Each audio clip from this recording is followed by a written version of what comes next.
இந்த பேர் வந்து பொன்னையா சாதாரண சொன்னாலும் தெரியும். இபிடிபியில் பழைய உறுப்பினர் தான். 90ஆம் ஆண்டு காலத்திலிருந்து இருந்தேன் நான் தீபதிகளில்.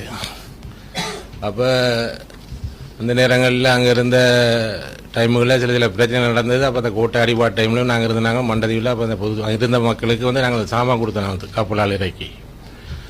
அப்போ திருப்பி கொஞ்ச காலம் ஒரு மாதத்துக்குள்ளே திருப்பி அந்த இடத்த விட்டு விக்ட பண்ணி போப்போன்னு சொன்ன டைமில் அங்கே கொஞ்சம் பேர் பிடிபட்டு வச்சுருந்தோம். ஒரு 15-20 பேர் ஆக்கலை. அப்போ டக்ளஸ் சொன்னால் அதை நாங்கள் இருக்கா பார்க்கணும்னு சொல்லி அப்போ நானும் தான் அவரோட போனது. அப்போ அவருக்கு வந்து சிங்கள பிரச்சனை மொழி பிரச்சனை இருக்குது.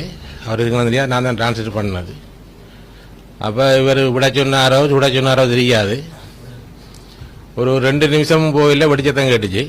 வெடிச்சத்தம் கேட்ட பிறகு அப்போ அதில் இருந்துச்சு பங்கர் இருந்த பவுண்டரி லைன் மாதிரி அதில் வெட்டினது. அப்போ அந்த இதை வந்து திருப்பி அகலவாயில் சுட்டு போட்டு அதை போட்டு மூடி போட்டாங்க. அது பிறகு நாங்கள் அதுக்குள்ளே போகவும் இல்லை. அதோடு நாங்கள் அப்படியே விக்டோ பண்ணி கயிற்றுக்கு போயாச்சு. கயிற்றுல இருந்து கொண்டு தான் திருப்பி நாங்கள் அப்படியே நெடுந்தீவை பிடிச்சதும் நாங்கள் தான். அப்போ அது இராணுவம் இல்லை, போலீஸும் இல்லை. நாங்கள் தனி பிடிப்பி தான் தனியாக பிடிச்சது.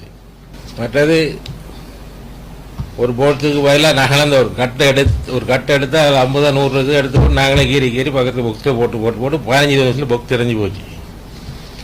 இப்படி போட்டு தான் இவங்க நாங்கள் பார்லிமெண்ட்டு கொண்டு வந்ததுக்கு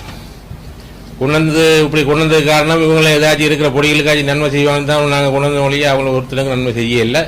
ஆனால் அவங்க நன்மையாகி அவங்க பணக்காரர் ஆகிட்டாங்க. டக்ளஸ் எல்லாம் வரக்குள்ள என்ன தொடர்ந்து தொப்பிமையாக கூட தான் வந்தாங்க. இப்போ எத்தனை 1000 கோடி கிட்ட இருக்குது ஆள்கிட்ட. எல்லாம் யார்கிட்ட காசு? அரசாங்கத்தை ஏமாற்றி எங்களையும் ஏமாற்றி தான் வாழ்ந்தது. போலீஸில் நான் அங்கே கொடுத்ததுக்கு தான் இங்கே வர சொல்லி நான் வந்தேன். 2025 2ஆம் மாதம் 15ஆம் தேதி என்ன வந்து வாக்குமூலம் கூட சொல்லி கொடுத்துட்டு நான் போனேன். திருப்பி அவரை விசாரிக்கிறோம்ட்டாங்க டக்ளஸில். திருப்பி அவரை 15-20 நாளை பிறகு விசாரிச்சுன்னு சொன்னவங்க. அதுக்கு பிறகு நான் கோல் பண்ணி காய்ச்சேன் அந்த மாத்திரையோட. அப்போ சொன்னார் இபிடிபியில் இருக்கிற ஆக்களுக்கு சம்பளம்னு சொல்லி யாரையும் கட்சிக்கு எடுக்க இல்லையா. அப்போ திருப்பி நாங்கள் கேட்டேன் கட்சின்னு சொல்லி எடுக்கிறேன்னு சொன்னால் அப்போ நாங்கள் என்னது நாங்கள் கோவில் மாடுகளா எங்களை கொண்டு போயிட்டு. அப்போ எங்கிட்ட குடும்பம் இருக்குது, பிள்ளை ஊட்டி இருக்குது. அப்போ நாங்கள் என்ன செய்யுது?